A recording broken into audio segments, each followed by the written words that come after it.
I'm gonna start watching videos. Alright. We're good. Alright. Our Father, which art in heaven. Our Father, which art in heaven. Hallowed be thy name. Hallowed be thy name. Thy kingdom come. Thy kingdom come. Thy will be done in earth. Thy will be done in earth. As it is in heaven. As it is in heaven. Give us this day our daily bread. Give us this day our daily bread. And forgive us our debts. And forgive us our debts. As we forgive our debtors. As we forgive our debtors. And lead us not into temptation. And lead us not into temptation. But deliver us from evil. But deliver us from evil. For thine is the kingdom. For thine is the kingdom. And the power. And the power. And the glory. And the glory. Forever. Forever. Praise the Lord. Praise the Lord. For he is good. For he is good. And his mercy endures forever. And his mercy endures forever. Praise the Lord God of Israel. Praise the Lord God of Israel. For he is good. For he is good. And his mercy endures forever. And his mercy endures forever. In Jesus' name we pray. In Jesus' name we pray. The Holy One of Israel. The Holy One of Israel. King of kings. The King of kings. Lord of lords. Lord of lords. The one true God. The one true God. There is no other. And there is no other. Amen. Amen.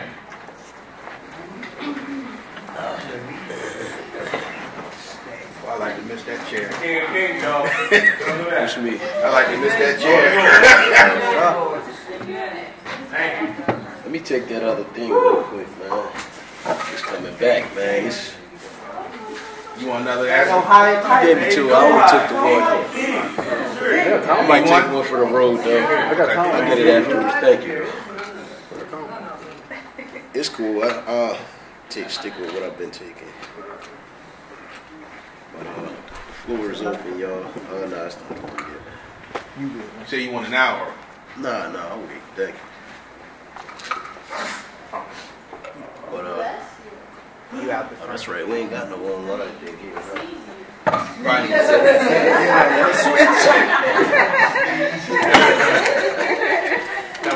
That was cute. Sneeze. Right. You probably That's a lot better. I like it. Sneeze you. Y'all do know that's the Roman Catholic. Yeah, that's why we're trying not to say it. All right, y'all. What y'all got? Been instilled in us. Oh, my Lord.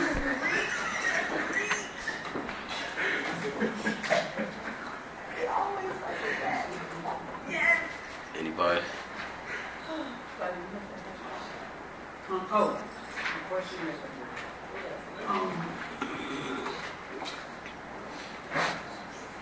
let's go to Job 1:6. Job 1:6.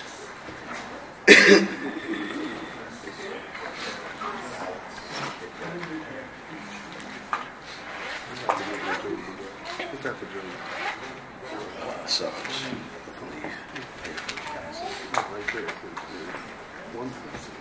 Yeah. Job 1:6.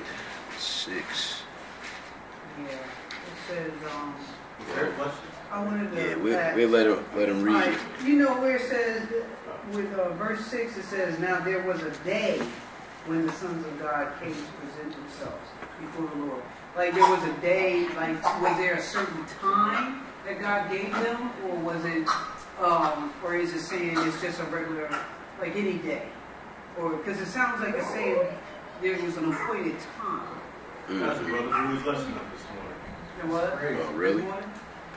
Yes. I mean, he didn't listen to this. I don't know if he listened to it this morning. So, we'll read it. We'll just read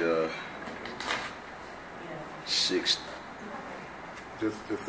No, I'm trying to see what other ones. 6 through 8. 6 We'll read whenever you're ready. Job 1, starting at verse 6. Now there was a day when the sons of God came to present themselves before the Lord, and Satan came also among them. And the Lord said unto Satan, Whence comest thou? Then Satan answered the Lord and said, From going to and fro in the earth, and from walking up and down in it. And the Lord said unto Satan, Hast thou considered my servant Job, that there is none like him in the earth, a perfect and upright man, one that feareth God, and escheweth evil. Okay. So the question is, like, was there a specific time or whatever I don't know if you want to know, like, did the Lord call this meeting or something of that nature? Right. Because it said now there was a day. Mm-hmm. So, you know, this stuff, it's a whole spiritual realm. It has, you know, things in it that we don't know a lot about. But this type of meeting, we can see that the Lord has things like this in the Bible. Because we got to remember, we'll just flip over to Psalms real quick. Like the Lord said in Proverbs 16, he said that the Lord has created all things for his purpose. He said, yeah, even the wicked for the day of evil. So he even got Satan coming to this meeting. And we see he don't call him a son of God. Because, you know, as many as are led by the Spirit of God, they are the sons of God. So that don't just apply to people. But we go to Psalm, I think it's 104. So Satan, you know, he stopped being led by the Spirit. Yeah, Psalm, 104, and we pick it up at verse 1. Psalms 104, verse 1. Bless the Lord, O my soul. O Lord my God, thou art very great. Thou art clothed with honor and majesty. Who covers thyself with light as with a garment, who stretches out the heavens like a curtain? Who layeth the beams of his chambers in the waters? Who maketh the clouds his chariot? Who walketh upon the wings of the wind? All right, so he, you know, naming all these things that the Lord does, the Lord my God, he says. But what else? Who maketh his angels spirits, his ministers a flaming fire? All right, so he make his angels spirits, and he said his ministers or his servants a flaming fire. So, you know, when the Lord called these meetings, even the evil angels, they, you know, we see Satan had to show up at this one. But we know this is how the Lord kind of keeps tabs on what's going on the earth. And I want to show you another meeting like this, because I can't tell you, you know, a whole lot about how often, you know, the Lord has stuff like this. But we're just going to read something. Let's go over to 2 Chronicles, chapter 18. 2 Chronicles 18. We're going to look at these kings of Israel.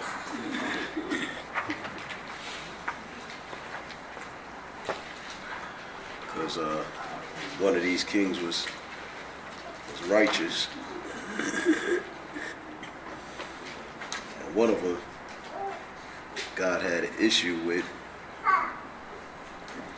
And we're going to see what took place in this chapter. You can pick it up at verse 1. 2 Chronicles 18, verse 1. Now Jehoshaphat had riches and honor in abundance, and joined affinity with Ahab. And after certain years, he went down to Ahab to Samaria. And Ahab killed sheep and oxen for him in abundance, and for the people that he had with him, and persuaded him to go with him to Ramoth Gilead. And Ahab, king of Israel, said unto Jehoshaphat, king of Judah, Wilt thou go with me to Ramoth Gilead? Ramoth Gilead, whatever. And he answered him, I am as thou art, and my people as thy people. All right, so Ahab, it said king of Israel, said to Jehoshaphat, you know, he wanted him to go down to this battle with him, because one is king over the northern part, and one is king over Israel. One is king over Israel. Let me see. To Samaria. Samaria was like part of Israel at one point.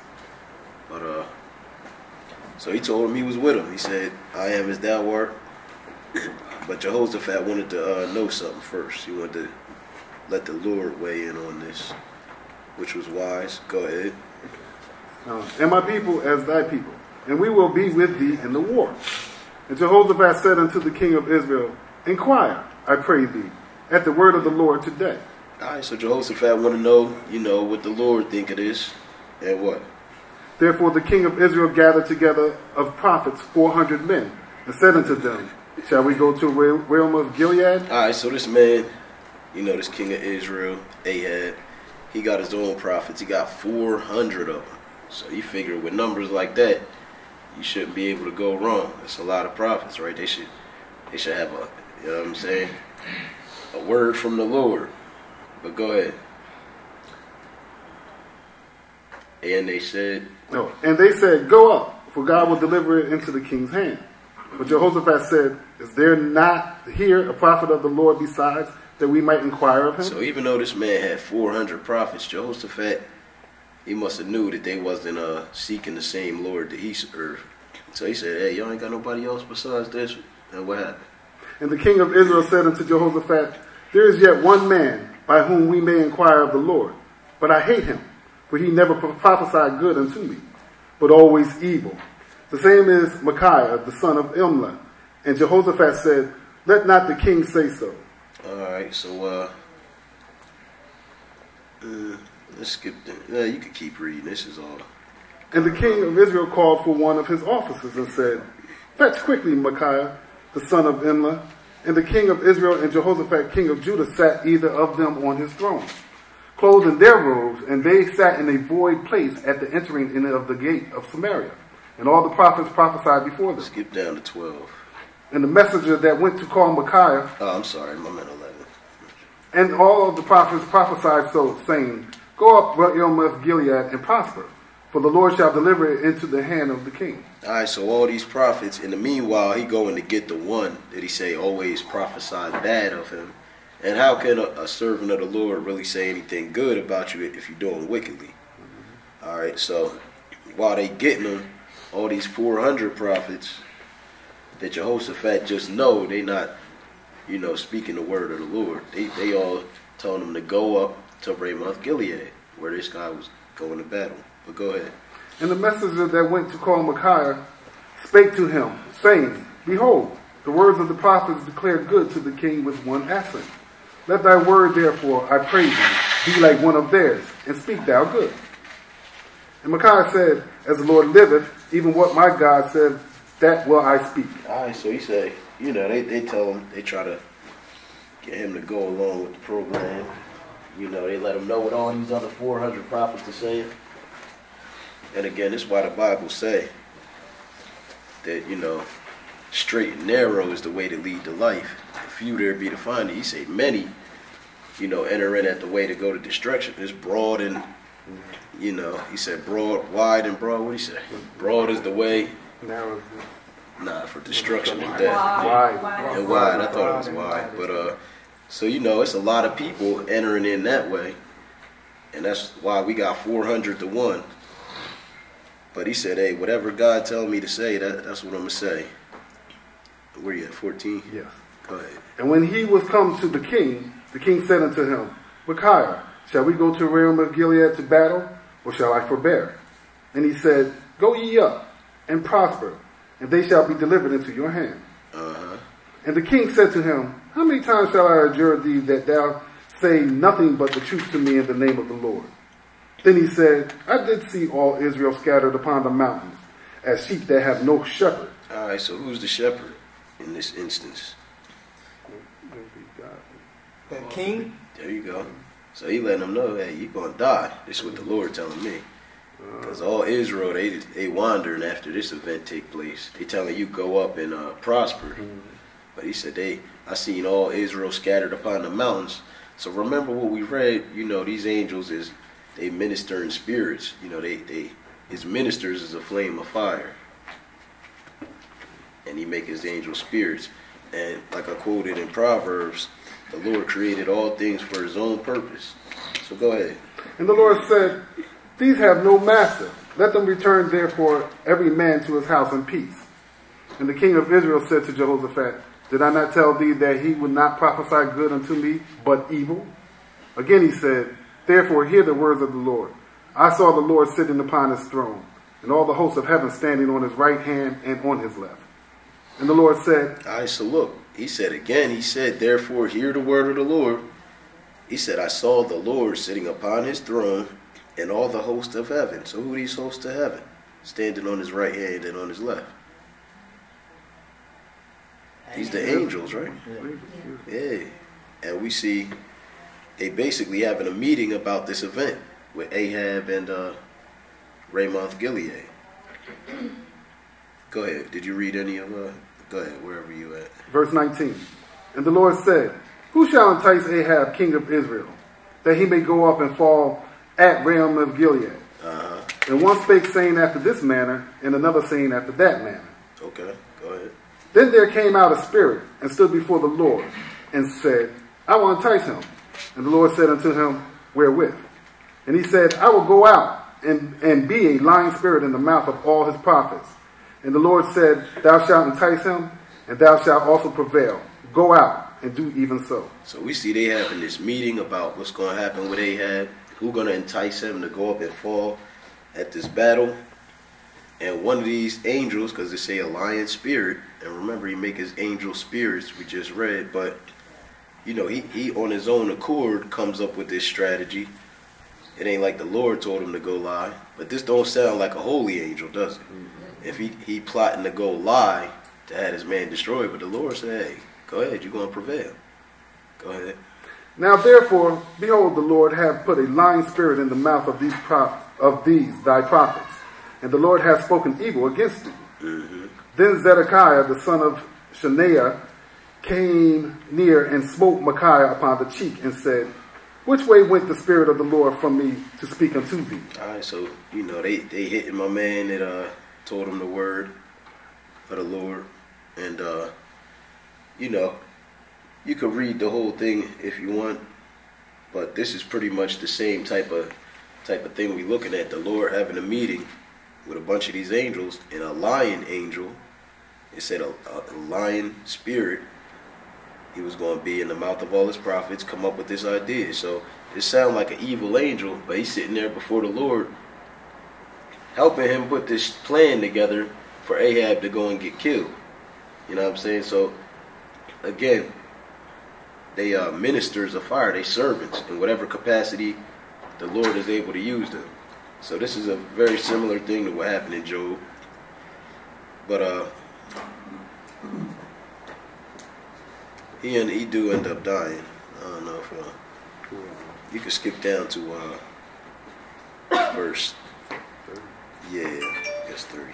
You know what? This is so crazy, though. Read 29. Verse 29. And the king of Israel said unto Jehoshaphat, I will disguise myself, and will go to the battle. But put thou on thy robes. So the king of Israel disguised himself, and they went to the battle. Now, how that sound like? Like he not supposed to know, he trying to set him up, but he still did it. The one king, the evil king, say, hey, I'm going to disguise myself so they won't know he the king. But he said, hey, put on your, kingly robe. So, of course, they're going to be trying to take out the king. But he didn't ask this man to help him to begin with, and now he plotting to get the other king killed. Let's see if it even made a difference, though. Go ahead. Verse 30. Now the king of Syria had commanded the captains of the chariots that were with him, saying, fight ye not with small or great, save only with the king of Israel. And it came to pass, when the captains of the chariots saw Jehoshaphat, that they said, it is the king of Israel. Therefore they compassed about him to fight. But Jehoshaphat cried out, and the Lord helped him, and God moved them to depart from him. For it came to pass that when the captains of the chariots perceived that it was not the king of Israel, they turned back again from pursuing him. And a certain man drew a bow at a venture. So he ain't even really aim or nothing. He just took a wild shot. But go ahead. And smote the king of Israel between the joints of the harness. Therefore, so this man ain't even wearing his kingly outfit or nothing. He the only one you can read about getting shot at in the whole battle. But go ahead. Therefore he said to his chariot man, turn thy hand that thou mayest carry me out of the host, for I am wounded. And the battle increased that day. Howbeit the king of Israel stayed himself up in his chariot against the Syrians until the even, and about the time of the sun going down, he died. All right, so we can see these things happen behind the scenes. Like we could read in the Bible, and I quoted earlier, the Lord say, shall there be evil in the city, and the Lord hath not done it. The Lord ain't got to personally do anything. He got innumerable amount of angels, and we see them always doing the work. whether it's the evil angels he sent to Israel when they was messing up in the wilderness. You know, he sent angels among them. We can read in Psalms, I think 78, you know, or the angels he used to destroy people in battle. You know, he got to get the word to them somehow. Now, as far as the word coming to man, we'll go over to First John 5 and 7. But yeah, these things must happen on, you know, on a regular basis for the angels to know, you know, what the Lord want them to do. That's the only other one I can think of, though. There might be another one. We'll go to 1 John 5 and 7. Where?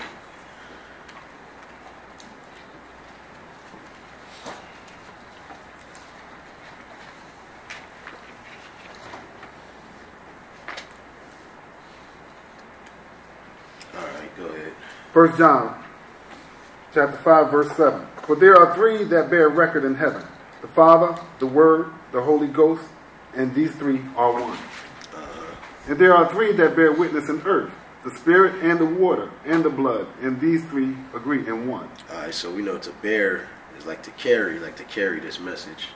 They say that there's three that carry it in heaven. But, you know, we see that this word, this is talking about God's word getting down to man, to basically to Israel. But we see that an evil spirit was bringing the word to these lying prophets. But this is how the word gets down to Israel. I mean, we could take a look even in Revelation. And this is kind of off topic. But, yeah, we can definitely see that these, you know, the words start with God in one shape or fashion, whether it's his gospel getting down to Israel, you know, and Jesus sending it to his Holy Spirit.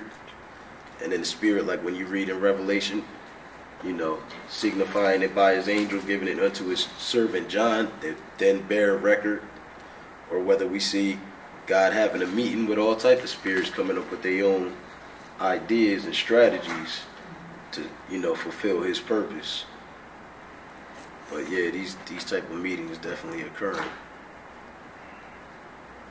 in the spiritual realm. So I hope that answers your question. It's not a whole lot that I could think of concerning that.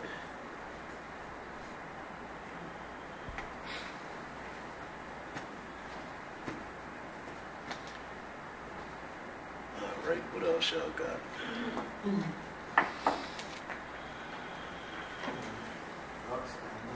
Yeah. Ezekiel 8:16.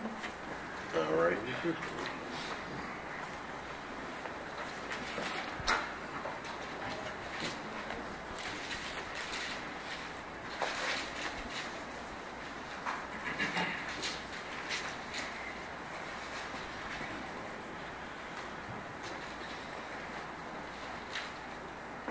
Why don't you pick it up at verse 5.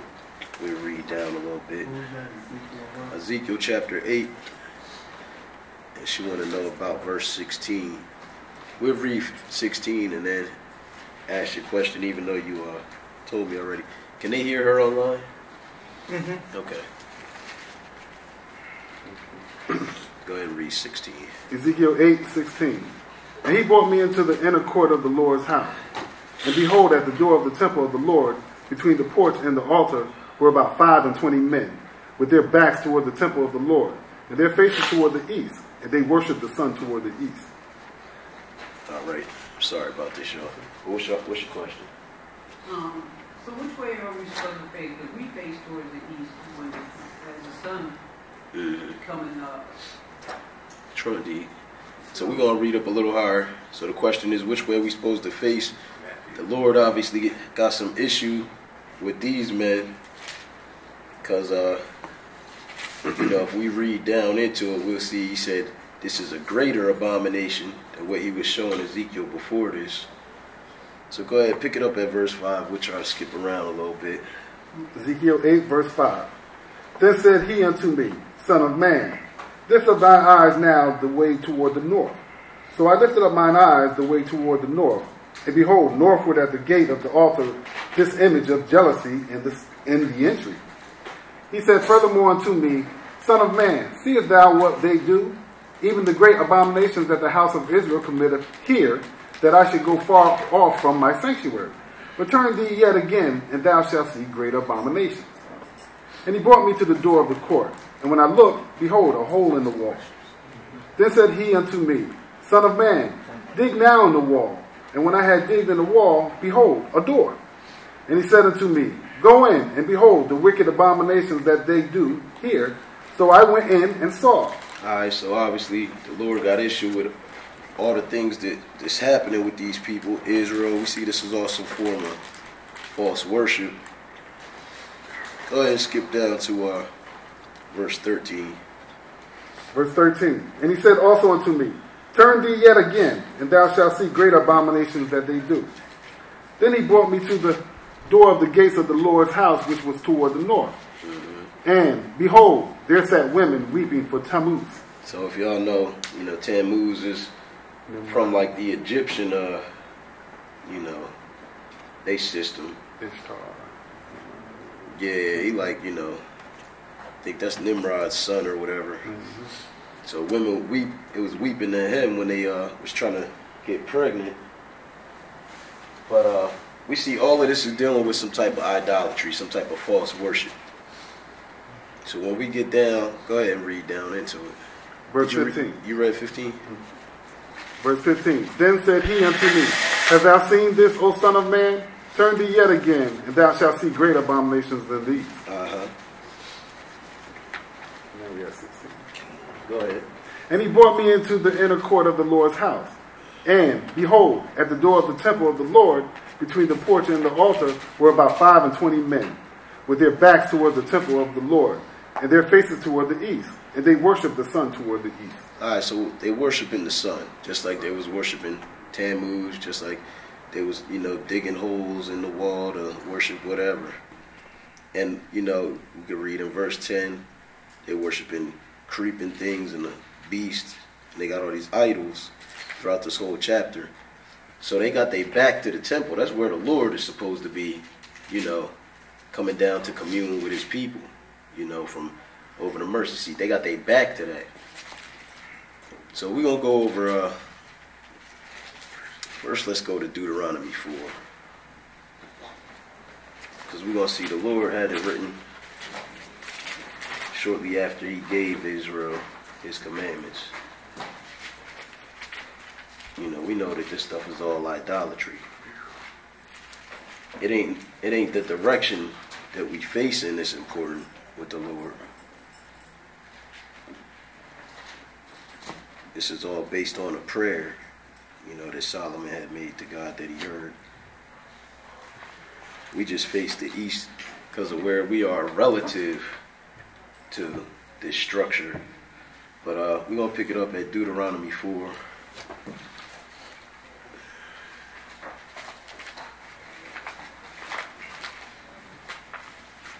And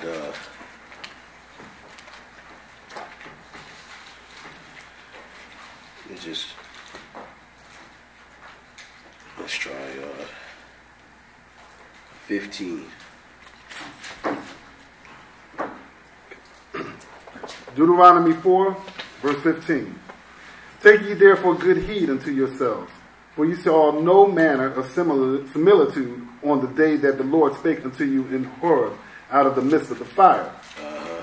Lest ye corrupt yourselves, and make you a graven image, the similitude of any figure, the likeness of male or female. Alright, so, the Lord let them know when I came down to give you these commandments, y'all didn't see me. Y'all saw some clouds and smoke. Y'all saw fire, lightning, thunder. Y'all ain't see no image. And he did this because he knew how Israel was making these idols.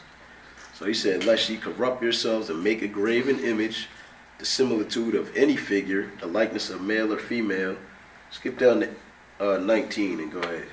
Unless thou lift up thine eyes unto heaven, and when thou seest the sun and the moon and the stars, even all of the hosts of heaven, should have be driven to worship them. Alright, so obviously it was an issue, people worshiping the host of heaven, the sun, the moon, and the stars. Way back here. That's why the Lord said, hey, not only did you not see no images, but don't worship that stuff you look up in the sky and see either. But that's good for there. We're going to go over to 1 Kings.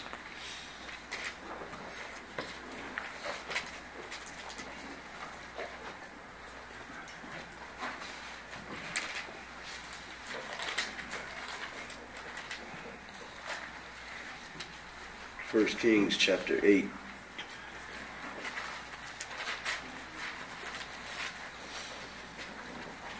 And we're going to pick it up at verse 22.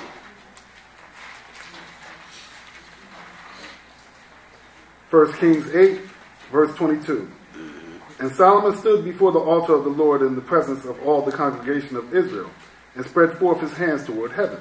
All right, so Solomon about to make this prayer after they finish building this temple. Go ahead. And he said, Lord God of Israel, there is no God like thee, in heaven above or on earth beneath, who keepeth covenant and mercy with thy servants that walk before thee with all their heart. Who has kept with thy servant David my father that thou promised him? Thou spakest. I'm sorry, let's skip down to 27. Verse 27. But will God indeed dwell on the earth? Behold, the heaven and heaven of heavens cannot contain thee. How much less this house than that I have builded?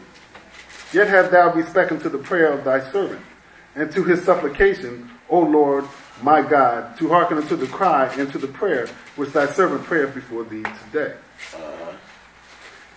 Keep going. Yeah. That thine eyes may be open toward this house night and day. Towards where? This house night and day. All right, so he praying to the Lord that he always watching this temple that he just got done building. Go ahead, skip down to verse 33. Verse 33.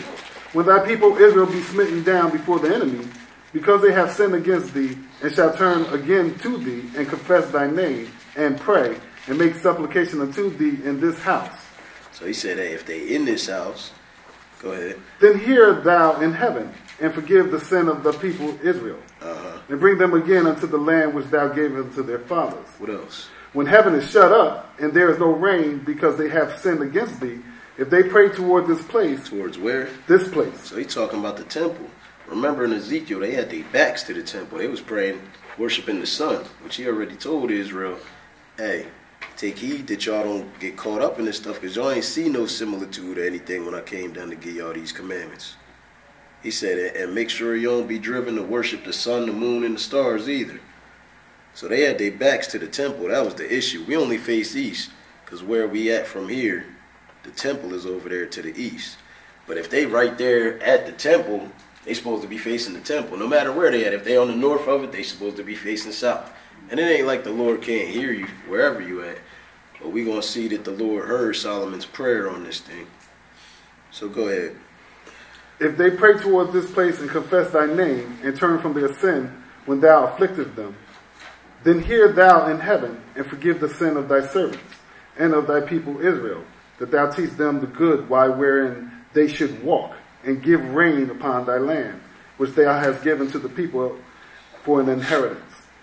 If there be in the land famine, if there be pestilence, blasting, mildew, locusts, or if there be caterpillar, if their enemy besiege them in the land of their cities, whatsoever plague, whatsoever sickness there be, what prayer and supplication soever be made by any man, or by all the people Israel, which shall know every man the plague of his own heart, and spread forth his hands towards this house.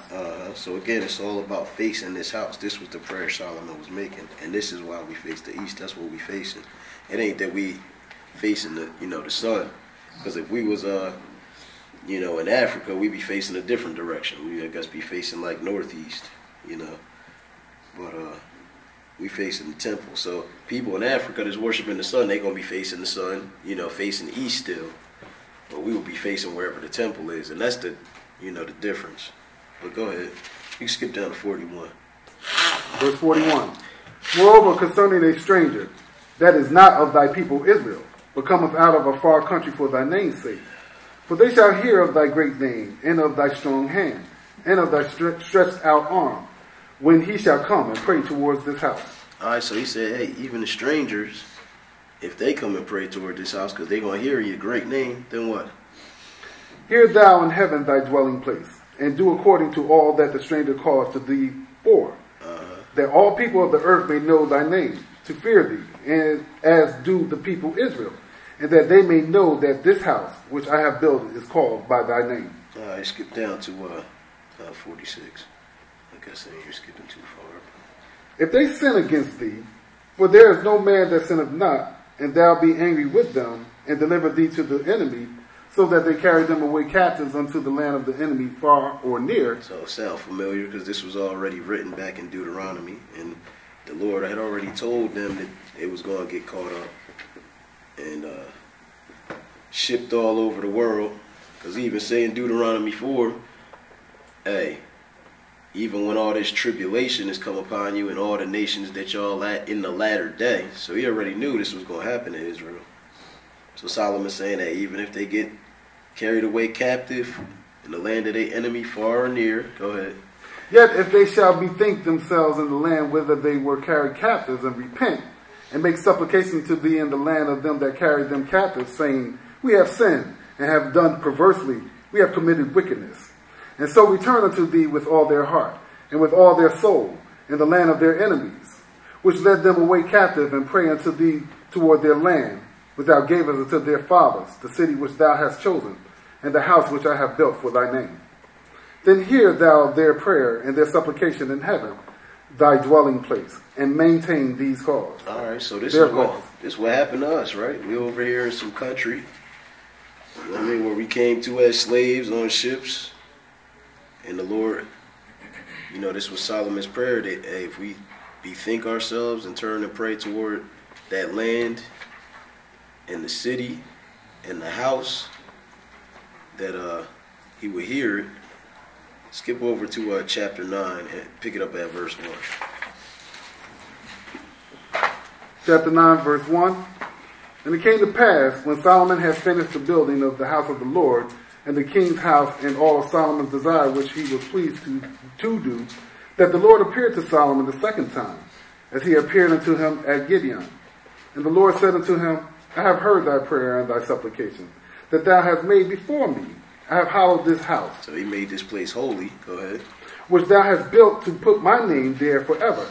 And my eyes and my heart shall be there perpetually. And if thou wilt walk before me, as David thy father walked, in integrity of heart and in uprightness, to do according to all that I have commanded thee, and will keep my statutes and my judgments, then I will establish the throne of thy kingdom upon Israel forever, as I promised to David the father, saying, there shall not fall thee a man upon the throne of Israel.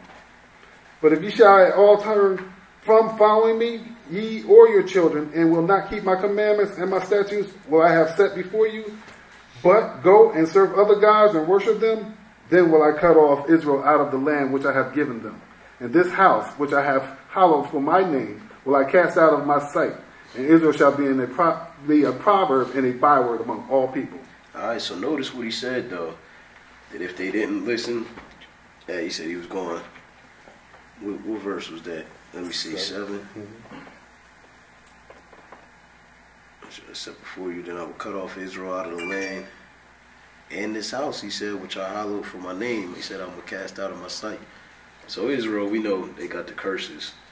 We're going to look at some things. Let's go over to Psalm 5 and 7. I'm not sure when this psalm was written, because we see this is Solomon doing this. But we know Psalms was written by David, his father. Psalm 5, verse 7. Psalm 5, verse 7. But as for me, I will come into thy house in the multitude of thy mercy, and in thy fear will I worship toward thy holy temple. All right, so it's the temple that we face, and this is what service was doing. And I imagine this was before that prayer. But even still, we're going to see that even when Israel was carried away into captivity, you know, because they didn't listen, we can read about servants of the Lord still facing this temple. Let's go over to Daniel.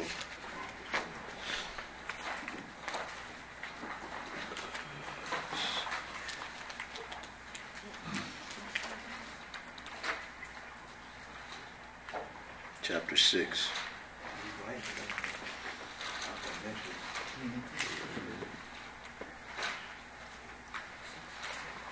can pick it up at verse 1. Can everybody get there?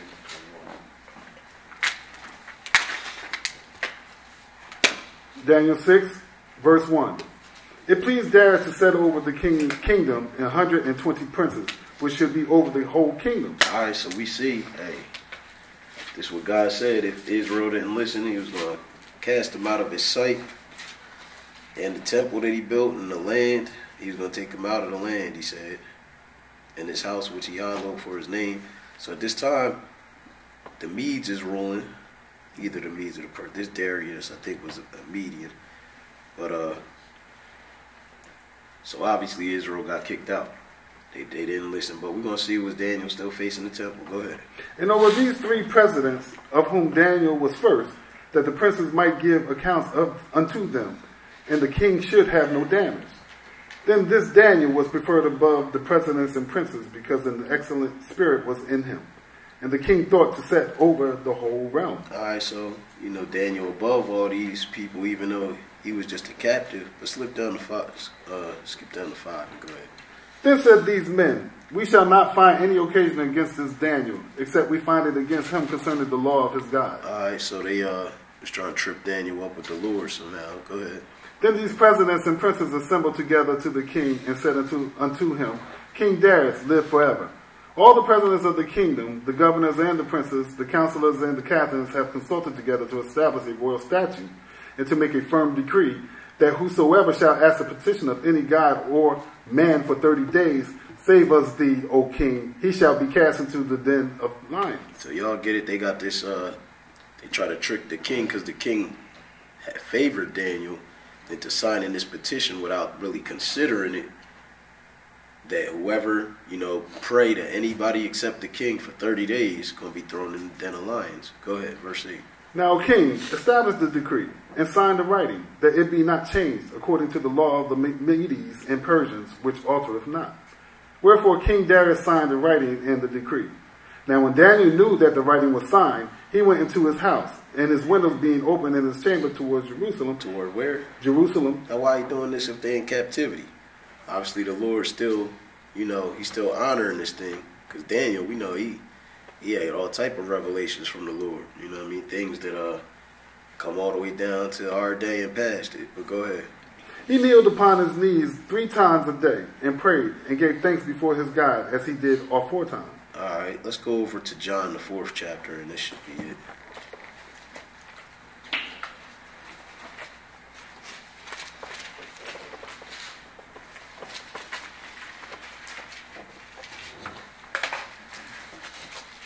John chapter 4. And let's pick it up at verse 6. John 4, verse 6. Now Jacob's well was there. Jesus, therefore, being wearied with his journey, sat thus on the well. And it was about the 6th hour. There cometh a woman of Samaria to draw water. Jesus said unto her, Give me to drink. For his disciples were going away from the city to buy meat. Then said the woman of Samaria unto him, How is it that thou, being a Jew, ask drink of me, which am a woman of Samaria? Go ahead. For the Jews have no dealings with the Samaritans. All right, so we know that Samaria was like right in the land. These people, they almost considered themselves to be the Jews. But they knew that the Jews didn't really deal with people of other nations. So it was kind of, befuddled this woman while Jesus was talking to her. But skip down to verse 19 and go ahead. Verse 19. The woman said unto him, Sir, I perceive that thou art a prophet. Our fathers worshipped in this mountain, and ye say that in Jerusalem is the place where men ought to worship. Jesus said unto her, Woman, believe me, the hour cometh when ye shall neither in this mountain nor yet at Jerusalem worship the Father. Ye worship ye know not what. We know what we worship, for salvation is of the Jews. All right. So we see that even, years later, hundreds of years later, they still, have this practice of worshiping at Jerusalem or facing the temple, even after Israel has gone through, captivity after captivity. So that was the issue. I know that was a drawn way of showing it, but they wasn't facing the temple. They had their backs to the temple. So I hope that answers your question. Yes, he did. That was awesome. Good job. Alright. I have a hard time sleeping. I guess all I gotta do is throw my Q&A on.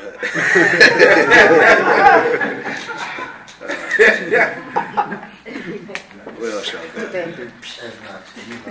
Nah, I had to get you snoring, man.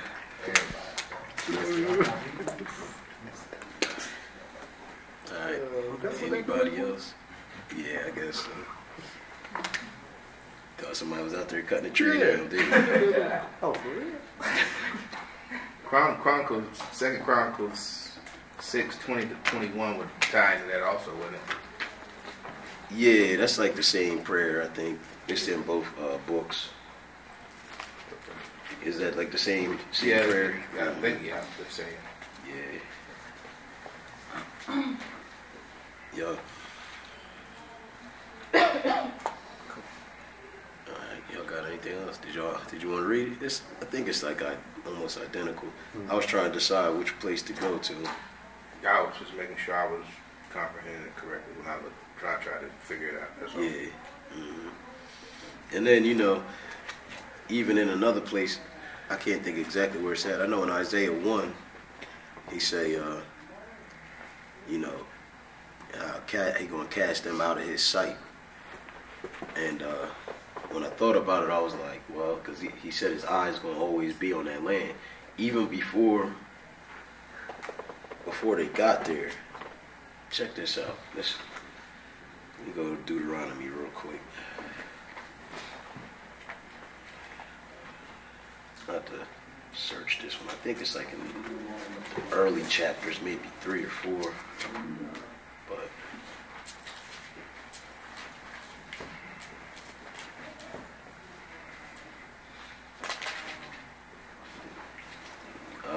chapter 11. 11. Yo. Now, mind you, this before they even got in the land. 11:7. Yeah, 11. Deuteronomy chapter 11. And let's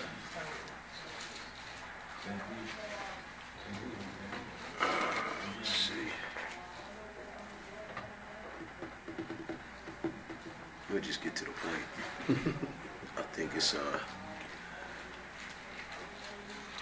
verse 16. 16. 16 and 17. So we saw Solomon make this prayer, and the Lord heard him on it. But that was after they got into the land, after they wandered through the wilderness. We're going to go back to even before the Lord answered them on this and see something here. Go ahead, 16. Deuteronomy 11, verse 16. Take heed to yourselves that your heart be not deceived, and you turn aside and serve other gods and worship them.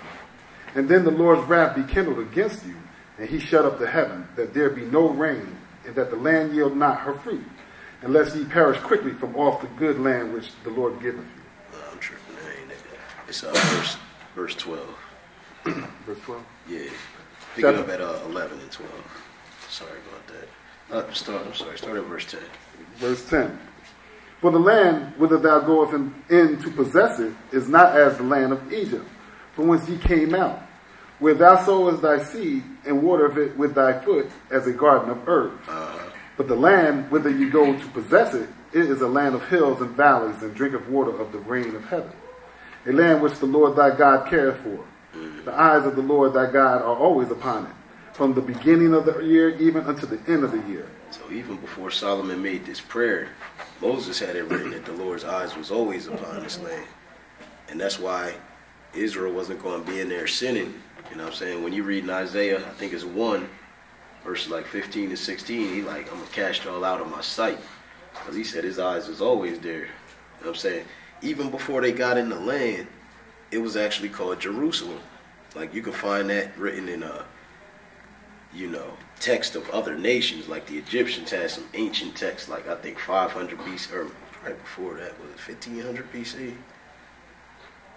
And they call it Jerusalem in there. It was called other names too. You can find it was called Jebus in a place. But if you do some research, you'll see it was actually already called Jerusalem. And they say that in the Bible. it's to let you know in a place that it was already called Jerusalem before they even got there.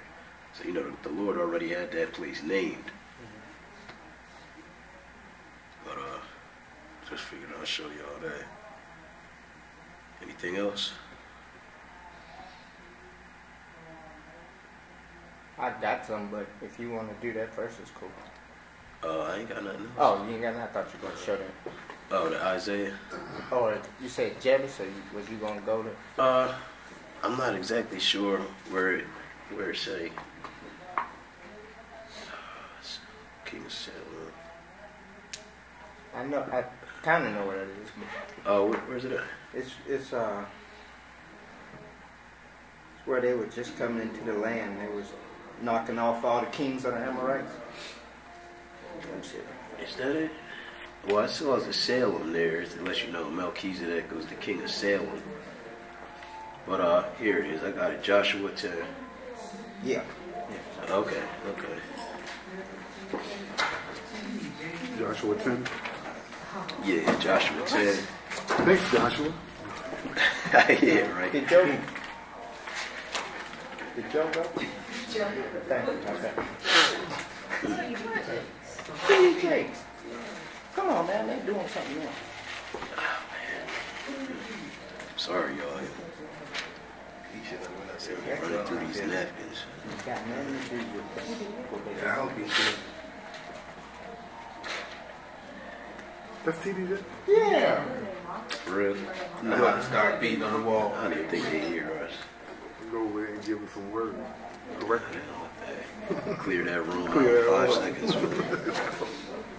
It ain't got nothing to do with religion. I mean, Did you say something, Tony? Yeah. I went in there yelling, but that was my fault. I'm sorry. Y'all heard me. What'd you say? I told him keep it down. He said, I told him turn it down. I was just walking in there. You don't. You ain't got Nothing but that. turned it up. I know, right? They turned it up. Yeah, I'm about to go. It's just that one part. Then he's gonna throw at me. Well, y'all was doing it for an hour. I said, well, look, they ain't got no change. Turn that down. I wasn't loud though. But he was talking about when we was on sit down. our break when we was eating. Okay. So I guess we was loud when they was Yeah, testing. it ain't bothering me. If y'all can't hear me, I'll talk loud. You're fine. Alright. Word of God overshadows them. Yeah, don't even worry about it, because you never know who, you know what I'm saying?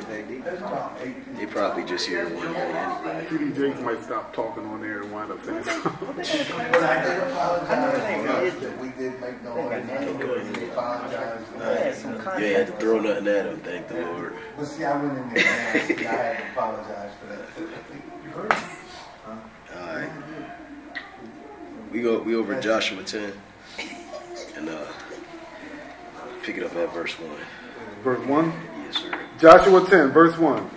Now it came to pass, when Adonizedek, king of Jerusalem, had heard how Joshua had taken Ai and had utterly destroyed it, as he had done to Jericho and her king, so he had done to Ai and her king, and how the inhabitants of Gibeon had made peace with Israel, So and were among them. This man, Adonizedek, he already king of Jerusalem. Like you said, Josh, when they was, you know, destroying all these cities, the other kings started hearing it. Right here it's called Jerusalem. And like I said, it's called Jebus in another place. But Jerusalem, if you look in the history of other nations, they call it Jerusalem even before Israel moved in there. Like I said, the Egyptians, I almost remember the name of the documents, but something text.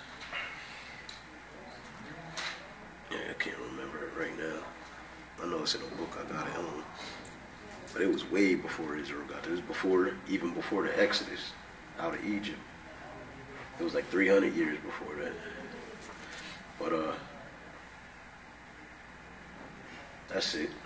So whatever you got, bro. It was Revelation chapter 20. Chapter 19, one. I'm sorry. Chapter 19. Verse 11. Revelation 19, verse 11. Yeah. And I saw heaven open, And behold, a white horse, and he sat upon him, was called Faithful and True, and in righteousness he does judge and make war. Now, you know, in a lot of other places it say his chariot is a cloud. He rides on the cloud. He rides on the clouds. Is this horse symbolic for clouds, or this is like some type of like spiritual horse? Or Yeah, I mean, I can't answer it directly. We know that the same way he left. Let's go over to Acts 1. Hold your place here. Acts chapter 1. And take a look at how he left.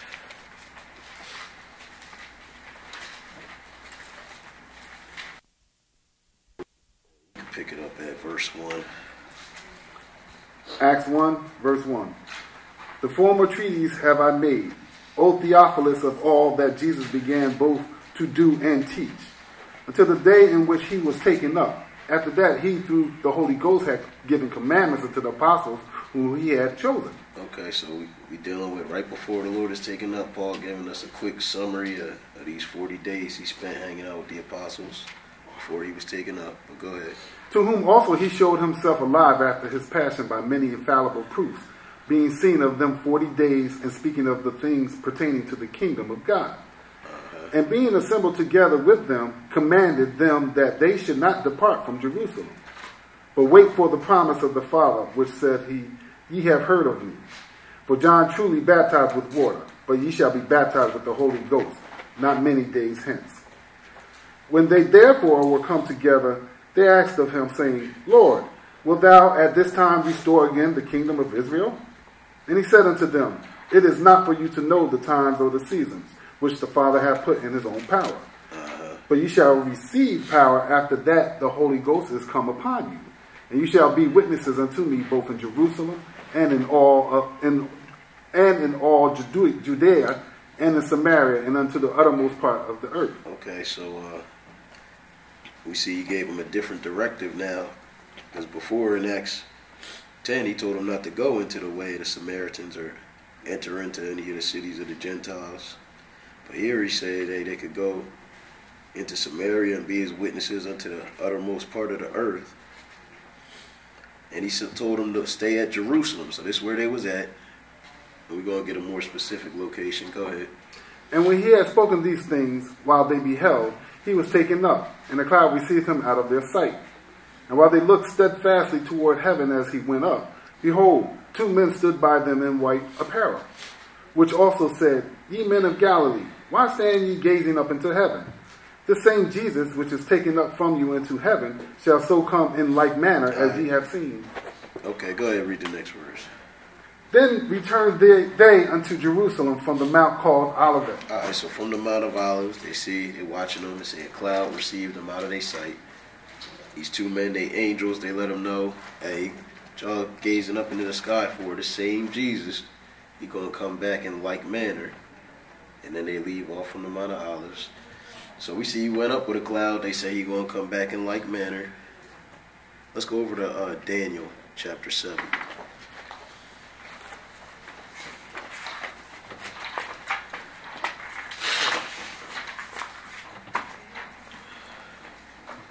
Daniel 7 and let's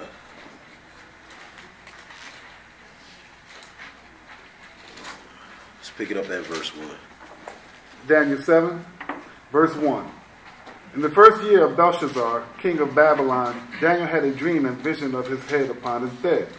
Then he wrote the dream and told the sum of the matter.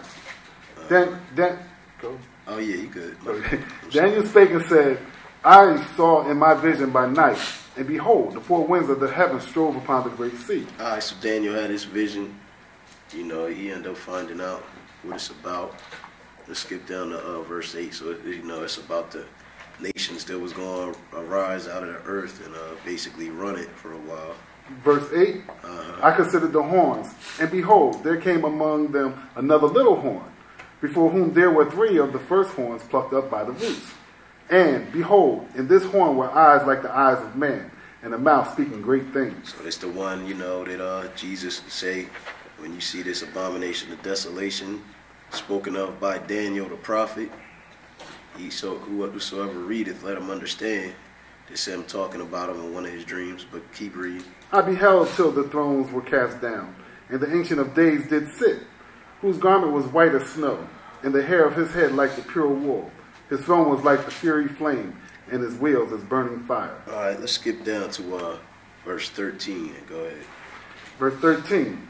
I saw in the night visions, and, behold, one like the Son of Man came with the clouds of heaven. With the what? With the clouds of heaven. All right, so we see he going to return in like manner, because when you understand, you know, what this chapter about, it go all the way to the end, and it's talking about, you know, his second return, and we see him leaving, you know, the same way he going to come. He left a cloud, received him out of their sight. This is a prophecy in Daniel's dream. He coming with the clouds of heaven. Christ himself tell us that, I think in Matthew 24, he said they're going to see this sign of the Son of Man coming with power and great glory. And I think he mentioned with the clouds of heaven. But whether or not we can say that that's this horse, well, I don't think we have enough information, but we're going to keep reading. Let's go back to Revelation.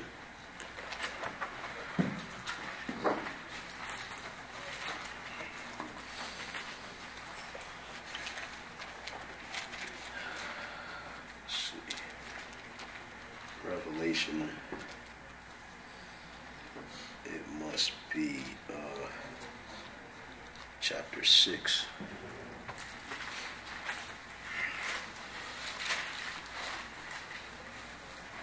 As we know, Satan, he always kind of trying to imitate, you know, the way the Lord operate, because he operate through deception. Even, you know, it let you know.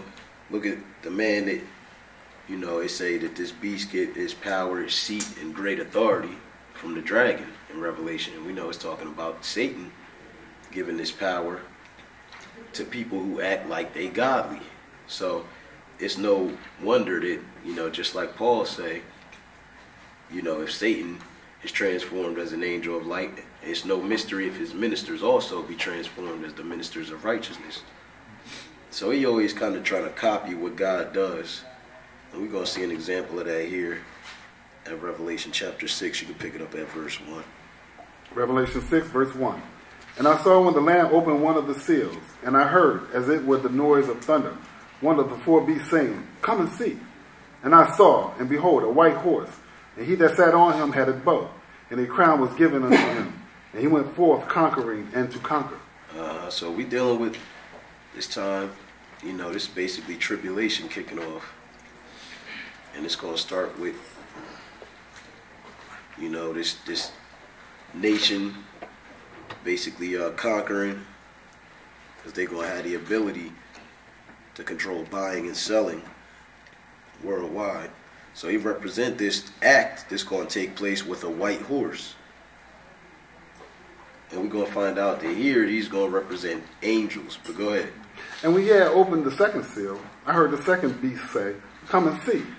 And there went out another horse that was red, and power was given to him that sat thereon to take peace from the earth, and that they should kill one another. And there was given unto him a great sword. All right, so the first one, he had a white horse, just like the Lord come with. Now we see this red one, right? And he taking peace from the earth. What else we got? And when he had opened the third seal, I heard the third beast say, Come and see. And I beheld, and lo, a black horse. And he that sat on him had a pair of balances in his hand. Okay, so notice. Go ahead, I'll let you finish that. And I heard a voice in the midst of the four beasts say, A measure of wheat for a penny, and 3 measures of barley for a penny. And see thou hurt not the oil and the wine. All right, so we dealing with famine, war, you know, conquering. And this is all represented by these 3 horses here. And go ahead, we got one more. And when he had opened the fourth seal, I heard the voice of the fourth beast say, Come and see. And I looked, and behold, a pale horse. And his name that sat on him was Death, and hell followed with him. And power was given unto them over the fourth part of the earth, to kill with sword, and with hunger, and with death, and with the beasts of the earth. All right, so we see we got 4 horses now. One of them is white. So we see that these is just actions that's popping off. These is different type of forces that's being kind of released on the world. But they really just angels. Let's go over to Zechariah chapter 6. Because notice it say that one of them, he was going to take peace from the earth. Let me see. Let me reread that.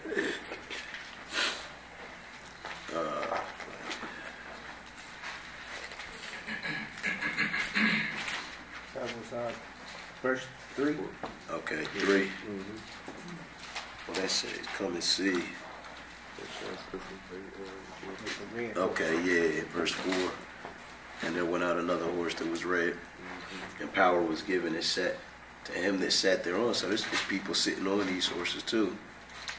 But we see one of them, it say he's going to take peace from the earth. So let's go over to Zechariah 6.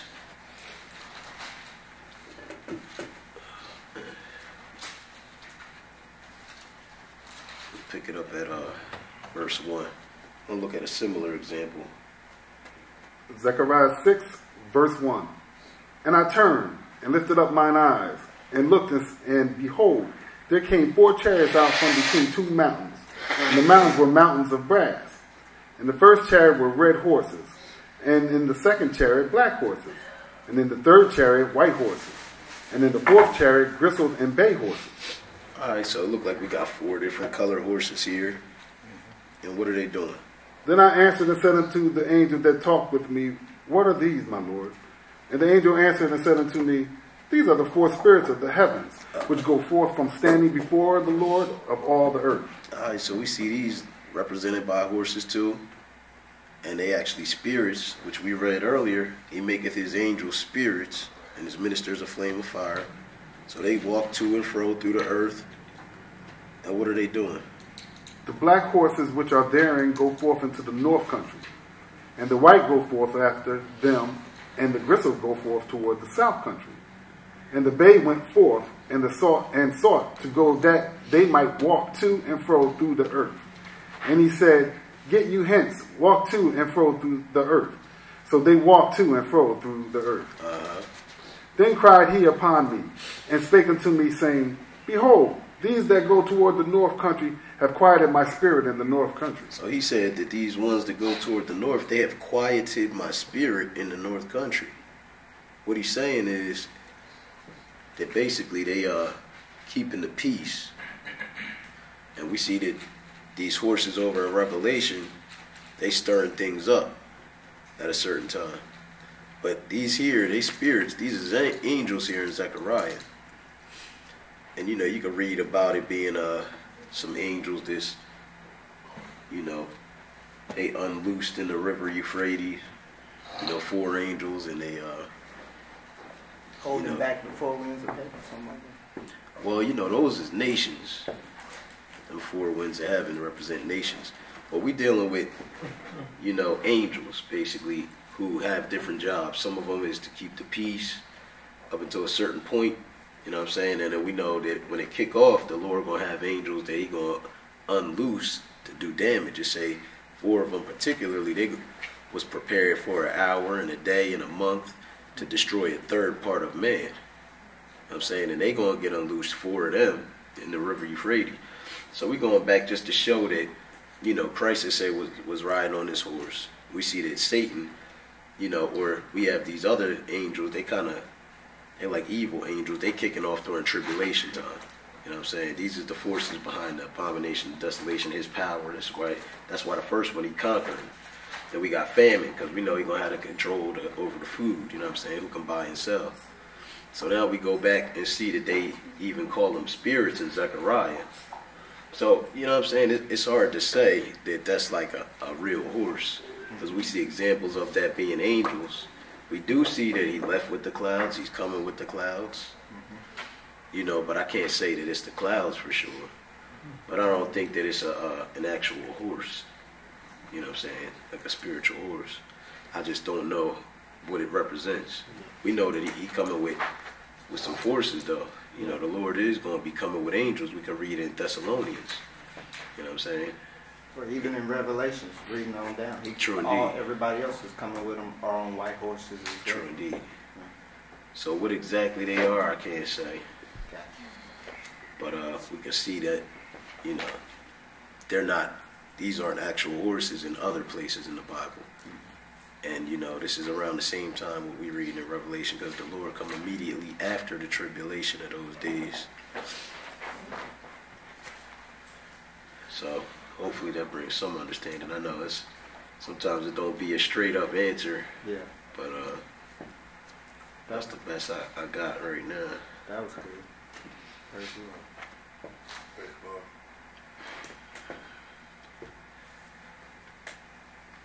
You got anything else?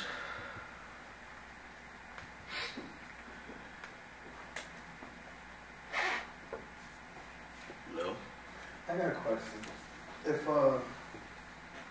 you're trying to talk to someone about the Lord and they don't want to listen about it, do you suppose keep forcing it on them, or just, in other words, I'm talking about a family member that we brought here and they don't want to hear it, but do I keep trying to put it, talk to them about it, or do I just leave them alone about it, or just go back later? What should I do about that situation? So, we'll go over to Matthew 24 first, while we're here in Matthew.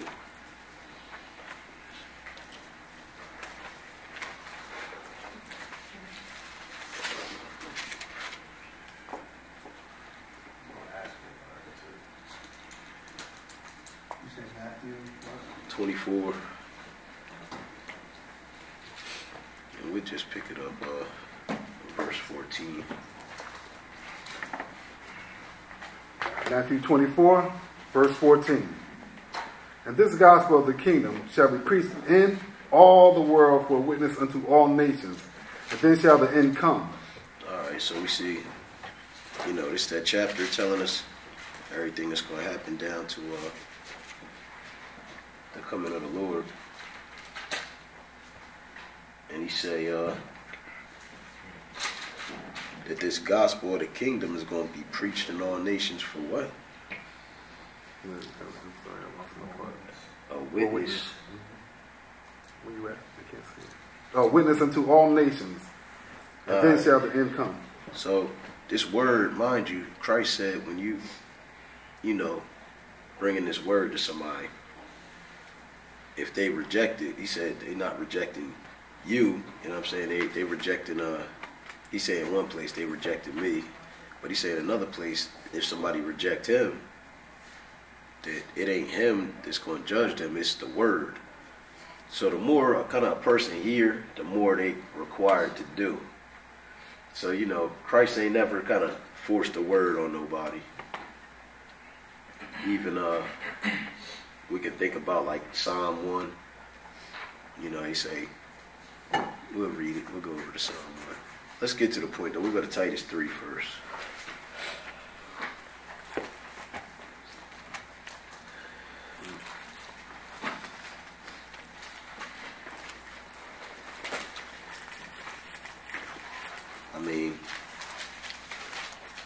A lot of the times, you want your loved ones, the people you care for, more than that you may have known the longest, your family, to hear this more than anybody else.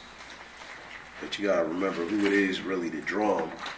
And you might be part of the process, but pretty much with the Lord, it'd be like sometimes he start putting drama on people.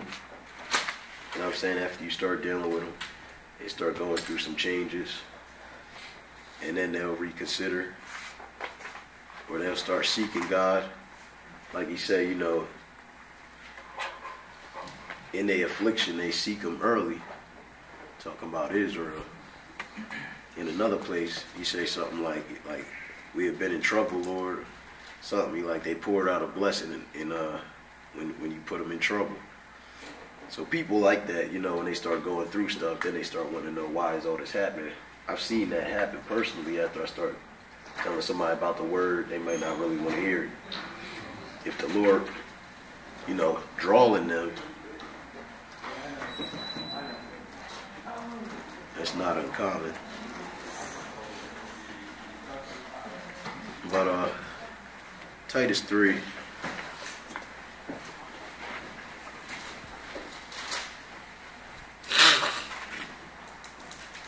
And pick it up at verse 9. Titus 3, verse 9. But avoid foolish questions and genealogies and contentions and strivings about the law. Alright, so he said to avoid strivings about the law and contentions. Because what? For they are unprofitable and vain. So, you know, it's some people, like, I got somebody in my family, and they always got to bring up the word. And I mean, they bring it up all the time, like, spitefully. And I usually try to not deal with it. Other people get caught up in it in my family. They be yelling and about to fight. And I mean, they're not going to get it. They hate, you know, the fact that we trying to keep God's laws. They hate it. You know what I'm saying? Like, straight up, he done said some foul stuff to his own, you know what I mean, mother and stuff. But, you know, this is from the Lord. You got to realize that if the Lord don't draw somebody, it don't matter what you say. And a lot of times, you know what I'm saying, you already know, like, I know, you know what I'm saying, unless the Lord open his eyes, like, I'm not even trying to bring the word to the Lord. I stopped a long time ago. When he bring it up, I'm going to just, like Brother Stan say, hit him with a 1-2 and then just walk off, if anything, you know what I'm saying? I'm not sitting here, you know, having a yelling match with you, because you're going to tell me everything the Bible says means something else. You know what I'm saying? And this is from the Lord. But go ahead, verse 11. 10, I'm sorry. A man that is a heretic after the first and second admonition reject. Alright, so admonition, that's like, you know, friendly correction, like a gentle warning. But he's saying, hey, you give him 1 or 2, and after that, reject him. Knowing what? Knowing that he that is such is subverted, and sin of being condemned of himself. So they condemning themselves, and the more somebody know, you know, kind of the more that it's going to be a witness unto them, just like we read in Matthew. So, you know, a lot of times like that, you know, people just, for whatever reason, either the Lord be the one to move them, if he going to draw them. But it don't, our hands be tied. You know what I'm saying? So just 1 or 2 admonitions. If they don't hear it, you know, you just don't really, you know, deal with the word with them. Because a lot of times, you know, you can push people away with it more and more. If they're not hearing it, you know what I'm saying, you kind of like trying to convince them. They start to rebel. Because, you know, don't nobody want sin. It feel good. People don't want to be told they can't do what they want to do. Especially when what we do is so rare. They figure, like, y'all can't be right. You know what I mean? I got to do all this stuff and I'm not even sure if that's the right way. Like, you know what I'm saying? It's, like, scary to some people. But, we'll go over to Matthew 7.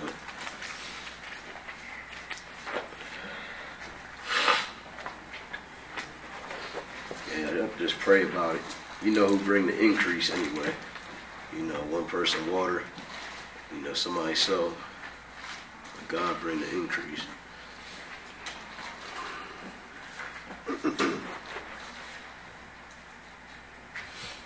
And this is some, you know, kind of harsh language the Lord using here. But he letting us know, you know, that this ain't, like, we can't force this on nobody. You know what I'm saying? Verse 6, Matthew 7 and 6. Matthew 7 and 6. Give not that which is holy unto the dogs, neither cast ye your pearls before swine, lest they trample them under their feet and turn again and rend you. Again, we know Christ said he came to bring this sword. It's going to start in a man's house. So if people ain't trying to hear it, you know what I'm saying, we just got to kind of step off and hope that the Lord deal with them. Because a lot of times that's what will happen if he, you know, if he try to get that person. Let's go over to Psalm 1.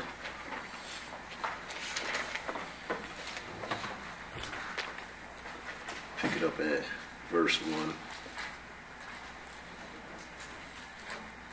Psalm 1, verse 1. Blessed is the man that walketh not in the counsel of the ungodly, nor standeth in the way of sinners, nor sitteth in the seat of the scornful. But what? But his delight is in the law of the Lord, and in his law doth he meditate day and night. Alright, so he say, hey, blessed is this man, he walketh not in the counsel of the ungodly. Alright. Nor standeth in the way of sinners. You would think, that might seem like a good thing. But, let me see what else.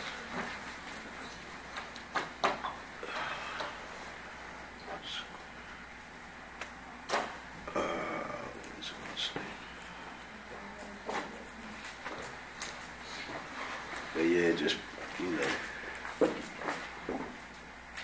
lot of times you just gotta seek the Lord on it. Like,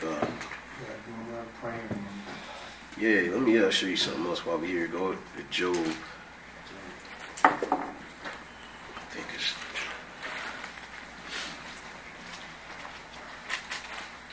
Yeah. Job 1. Job 1.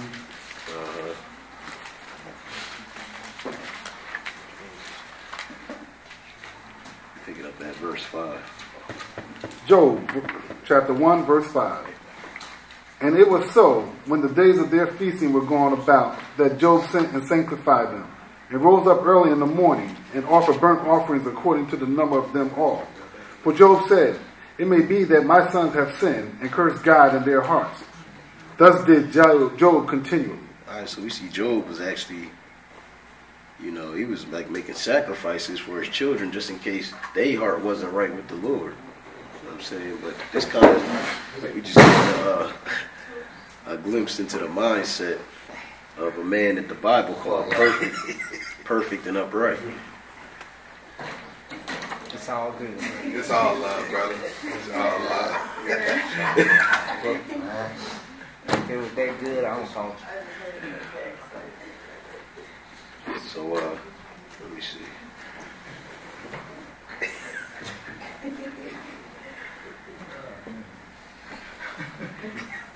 See if I can find something else. That's my hands. They're gonna come back. Yeah, a lot of times they do, especially when it's so, like the Lord said, it was going to be a time when it's a famine in the land. And not of bread or water, but hearing the word of God. And people going to be running to and fro, seeking the word, and they ain't going to find it.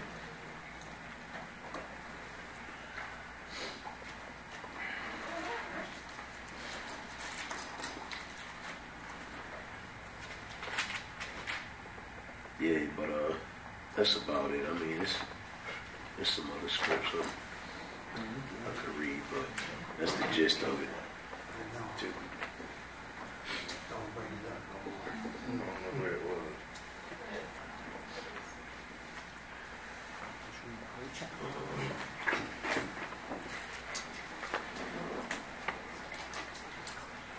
Yeah, the Lord, like, you know what I'm saying? He definitely started putting people through some things if you try and draw them after you've been dealing with them a little. But hopefully that need is to find patience for, right? Yeah. Because you didn't get it overnight too. True indeed. Yeah, like I say, you deal with people with all long suffering and doctrine. Okay. But I what you got? what I want to say. Okay. Let me see how can I say this. I don't want anybody to know what I say. I need to cover the mic or something? No, I just don't want everybody to know when I say I got you. What I'm talking about is my foster son. He's a Gentile. And he's been here with him at first. He wanted to hear it. But then the next couple times, he had told me he'd rather go to the Sunday church. Yeah. But by him being my foster child, I have to bring him with me because there's nobody to watch him. Gotcha. So that's why he's in the hallway. Okay. So I was wondering by him coming here, is anything wrong with that? By us bringing him? I mean, yeah. Yeah, he was you know, he don't want it. They wanted to bring it in. Yeah, that's different though. You know. See, so. We didn't want to Dealing with children. it had He said he'd rather be with his company. His people. And It's crazy because he'd rather be with his people, but he don't want to live with nobody but them. Gotcha.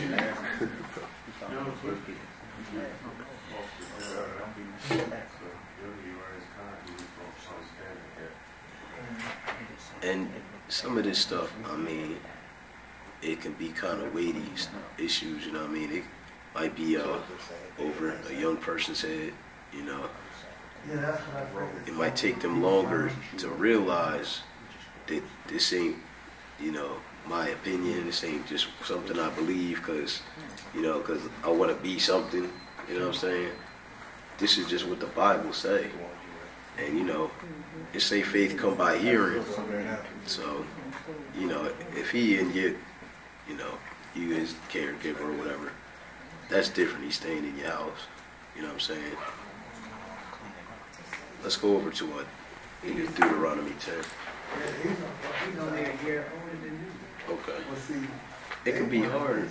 You know what I'm saying? Like, really, I think it take a special type of individual like Brother Tyler, you know what I mean? Like that, the humility to learn this stuff without any type of, you know what I'm saying? Prejudice.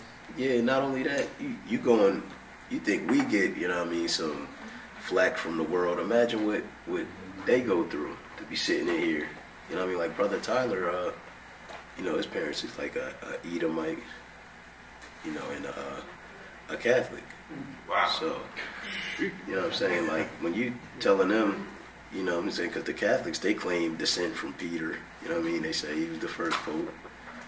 I mean, it's a much harder, you know what I'm saying, criticism, I think. And, you know, I give them much respect for that, you know what I'm saying? Because, like... Do you think it's because we say we're Israel and we are God's chosen, and because he's white, he doesn't agree? Because it does support the rebel flag. Yeah, there's definitely... That's a part of it. It seems like it's more with purity with that. It's just, it's even harder, you know what I'm saying? It's just harder. But, let me see. This is influences as well. Gotta be. They're trying to move that, but his caseworker just told me yesterday there's no white people, and she said white people will take it because of his belief, because he was supporting the federal flag. Gotcha.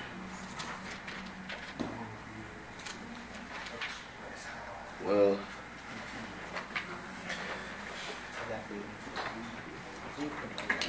I believe it is kind of hard for him because he's yeah. white, he's amongst blacks, and he's used to, and his parents was prejudiced.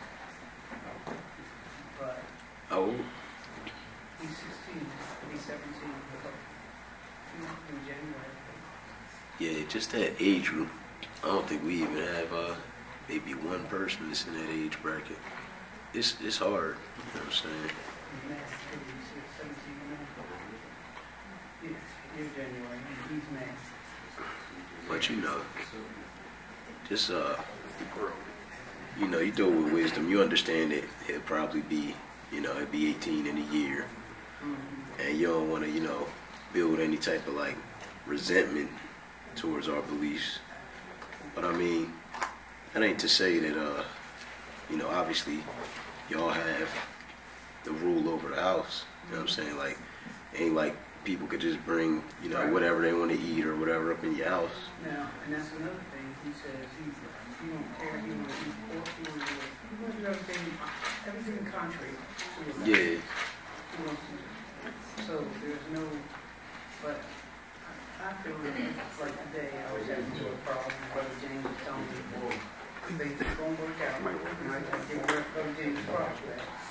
But he want to eat our food. They want to come spend time with us. So we packed him a lunch. But I still felt like you shouldn't participate in the eating here. We already made you lunch. But he felt sorry anyway and gave me some stuff. So. Gotcha. But I really felt I was part of the problem. If you don't want to participate in major knowledge, then we need to engage you and let us do what we do. But he didn't feel like that. Yeah, you know, this stuff don't happen overnight. But maybe y'all, you know, I just talk about it more like that. I grew up forgive me, but I just felt like the participation. I basically stressed it to her. We made your lunch ourselves. I told her, I told her, chill out. That's how I felt. The situation will be over with in some weeks.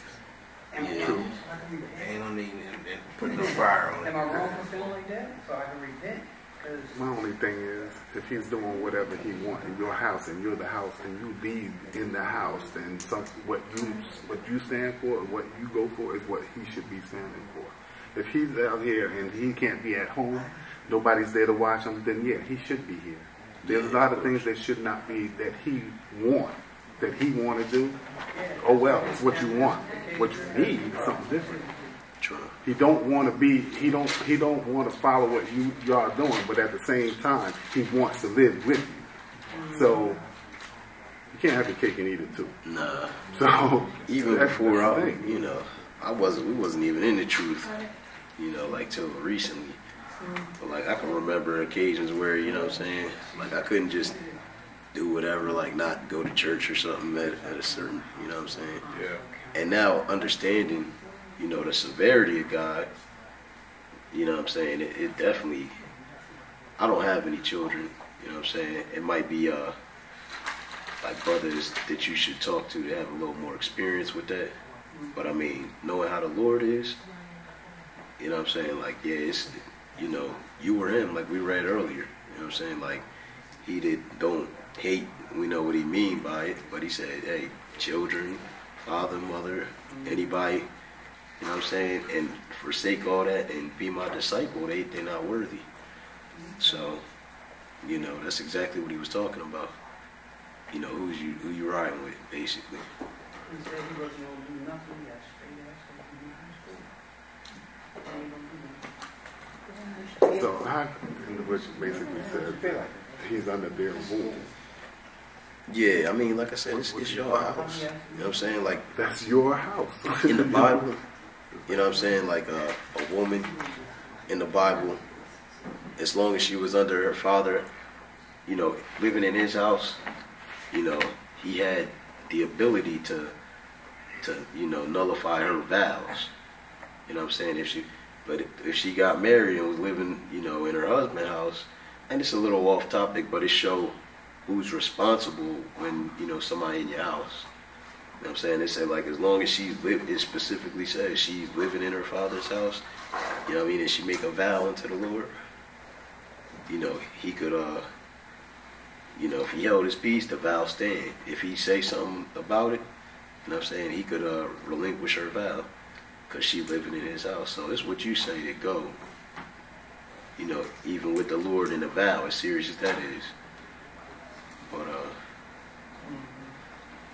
you know, I know that's a difficult age, especially just how wicked the world is right now. They got a lot of influences, you know what I'm saying, pulling them other directions. But, So I know when I was, if you had to go to church, your parents wanted you to go to church, you went to church. It is what it is. You did what your parents told you. You are his parent right now. You do what? You know how this thing is with all of that. Regardless of the fact, he's still under their roof. He's still under their roof. So basically that means the state need to step in and what, mess up their structure of the way they run their home? No. Don't play that way. Just that simple. yeah, I wish I had something better for you. You know, maybe call in Q&A, talk to I don't know who's doing it this week, but one of the brothers, maybe they can help you out a little better answer. That's not like a direct call. Yeah, that's a one-on-one, right? Yeah, yeah. Yeah, you might want to give him a call about it. You gotta call JD. Somebody actually like counsel with that's deep right there. True indeed. Especially if one in the class hasn't known about the I just heard about over here. It's deep, so. They want to put in prayer. Yeah. All right, what else y'all got? We out of here in about 20 minutes, so 3 minutes? plus 17. Plus 17. So what's good? Yeah, it's 20 minutes. Yeah, it's 5:34. Oh, okay. Yeah, it goes faster when you're over there. I know that's God.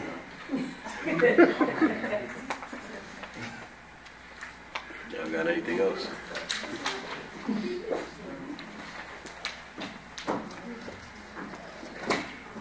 If not, we can close out. What's that question?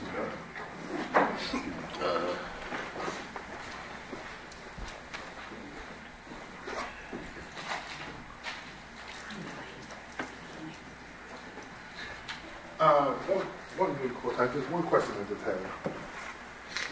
You know how they said the garments and always remained intact when they first went into the wilderness, whereas I guess there was no destruction on their garments or holes in their shoes. Shoes where? What is it that is needed?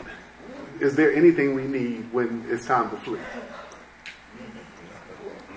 So pre-packed bags and all that is not necessary. No. Well, I mean the answer. Well, look, I ain't gonna say yay or nay, but we know that if it get to the point where it's time to flee, it's too late to be preparing anything. He say not to go back in your house for nothing. Right. But that don't mean that you have to, be completely unprepared either. You're gonna have some, foresight into this thing. Y'all familiar with the newest red heifer they found? Yeah. So there you go. That give you an even longer count. Because when they start doing the daily sacrifice, then you got 2,300 days until the coming of the Lord. So I guess you have a year and some change before you go into the temple when they start doing the sacrifices. But you want to be mindful of how much you taking with you also. You gotta take everything. But yeah, it can't hurt to you really gonna have to keep an eye on the world. You know what I'm saying? We don't know what it's going to be like. We know it's the worst time ever since it's been a nation. You know what I'm saying? So you really going to have to just look at the world and see what's going on. You know what I'm saying? Is it going to be more difficult? We know that after tribulation start, you're going to need to mark the buy or sell. But we know it's famine and stuff leading up to this point. So you're really going to have to keep an eye on it. If food and water ain't readily available, then you might as well have some going because you can't make it too long without it. But we know that when we get there, the Lord going to have the wilderness blossoming and all that. And we can read some of that. But as far as your trip there, it's going to be tough, right? He said it's going to be for them to give suck in those days, it's going to be a rough deal getting there, with a baby or something like that. But let's go over to Isaiah. Let me just look at the 35 or 36. I'm trying to think, man. It may not be either. 35 it might be, but nah. Let me see.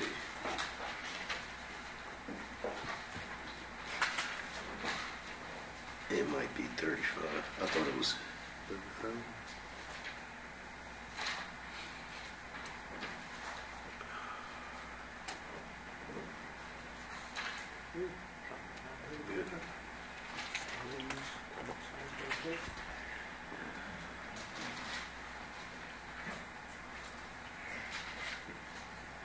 Yeah, I guess I ain't even there yet.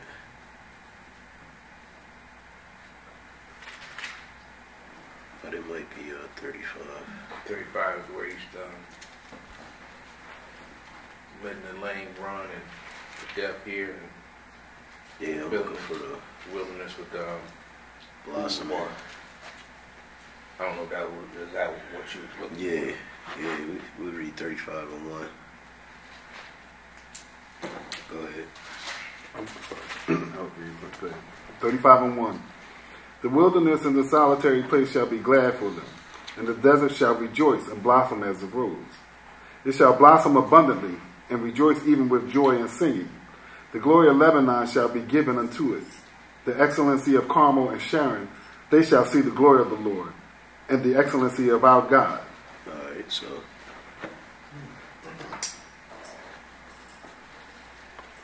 skip down to verse 7.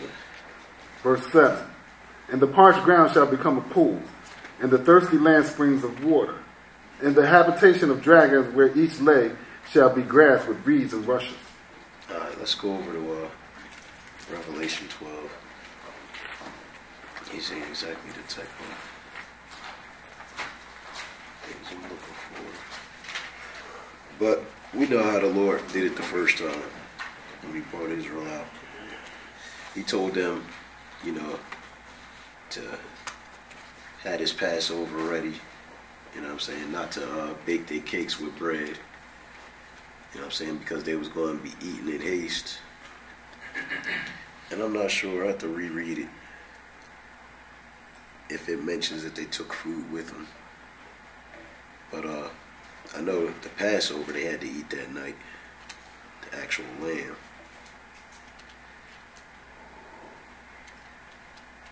Brother Chris, Yes? verse 8 says, the highway shall be there. Uh-huh. That's back in Isaiah. Yeah. It shall be called the way of holiness. The unclean shall not pass over it, but it shall be for the wayfaring man. Though fools shall not err therein. So they just gonna make a. Is that dry? I don't think he mean that type of highway, but you know, we got modern stuff these days. It's not a lot I can tell you about how we get into the wilderness. I can't tell you if some people going to be flying over it, you know what I'm saying? Because other than that, you have to take a boat.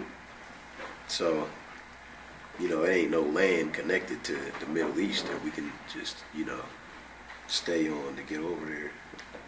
But we know that the Lord going to make a way, like he did for the children of Israel. So like he say in Revelation 12,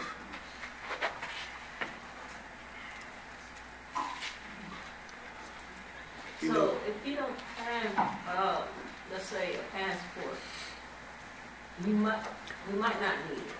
But is it one of those things we You better might not. have it, not need it? I think so. You need it, You know what not I'm saying? have it. Because the way that the laws are getting, you know, they making it so you can't even fly to certain states without it, Yeah. let alone out of the country.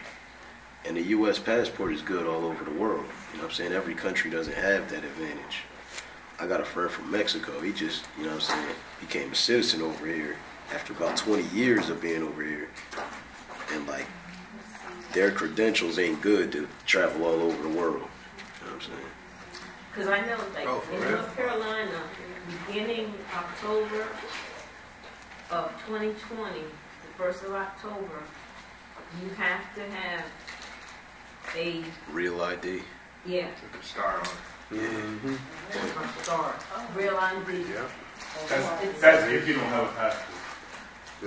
But No, nah, you I think you gotta- got also, I got one. I got a passport. They making it If you have mandatory. a passport, you don't need the real ID. Maybe not to fly, but okay. That's mine. No, it's called real ID.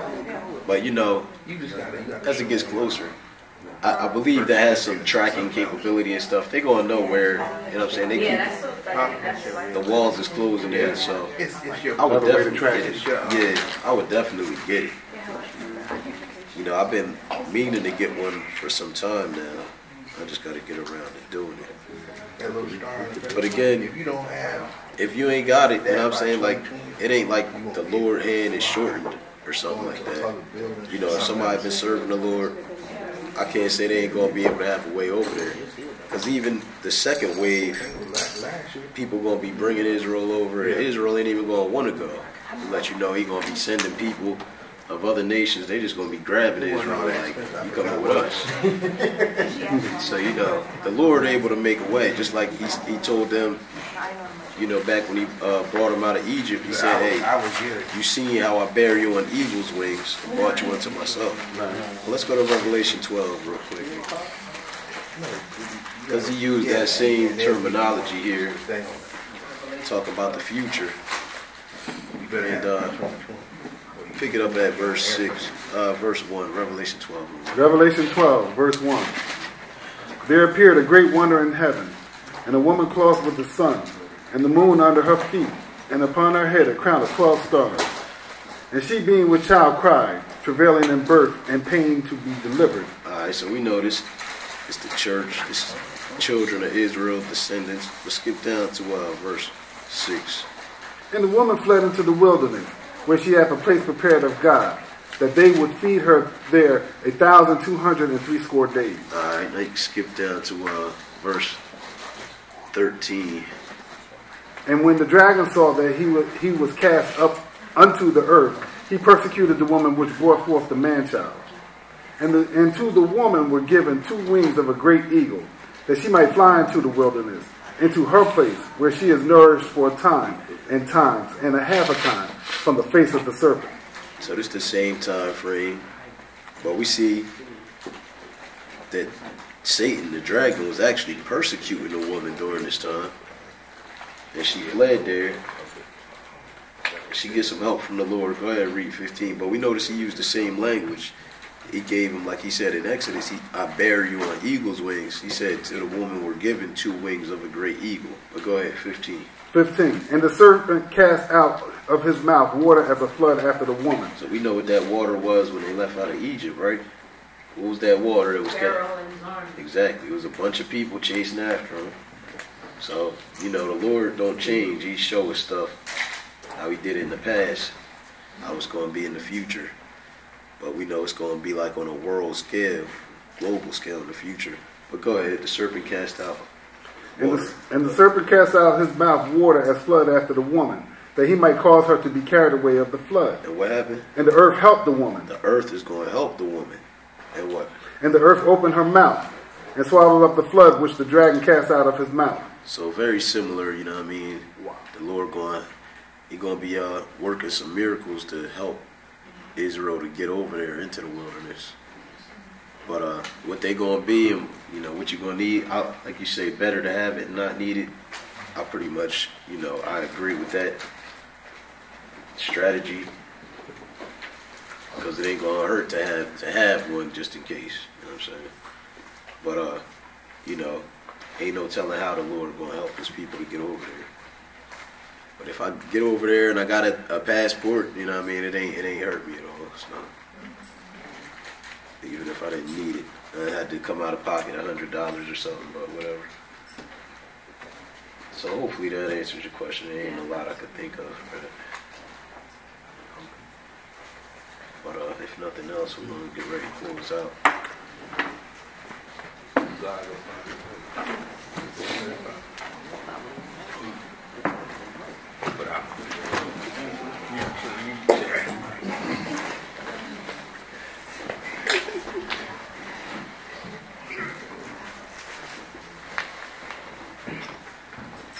Our Father which art in heaven, Our Father which art in heaven, hallowed be thy name. hallowed be thy name. Thy kingdom come, Thy kingdom come, thy will be done in earth thy will be done in earth as it is in heaven. as it is in heaven. Give us this day our daily bread. Give us this day our daily bread, And forgive forgive us of our debts, And forgive us our debts, as we forgive our debtors. as we forgive our debtors. Lead us not into temptation, And lead us not into temptation, but deliver us from evil. but deliver us from For evil. thine is the kingdom, For thine is the kingdom, and the power, and the power, and the glory, and the glory, forever. forever. Praise the Lord. Praise the Lord, For he is good, for he is good, and his mercy endureth forever. and his mercy endures forever. Praise the Lord God of Israel. Praise the Lord God of Israel, For he is good, for he is good, and his mercy endures forever. and his mercy endures forever. In Jesus' name we pray. In Jesus' name we pray. The Holy One of Israel, The Holy One of Israel, the King of kings, the King of kings, and Lord of lords, and Lord of lords, the one true God, the one true God, and there is no other. and there is no other. Amen. Amen.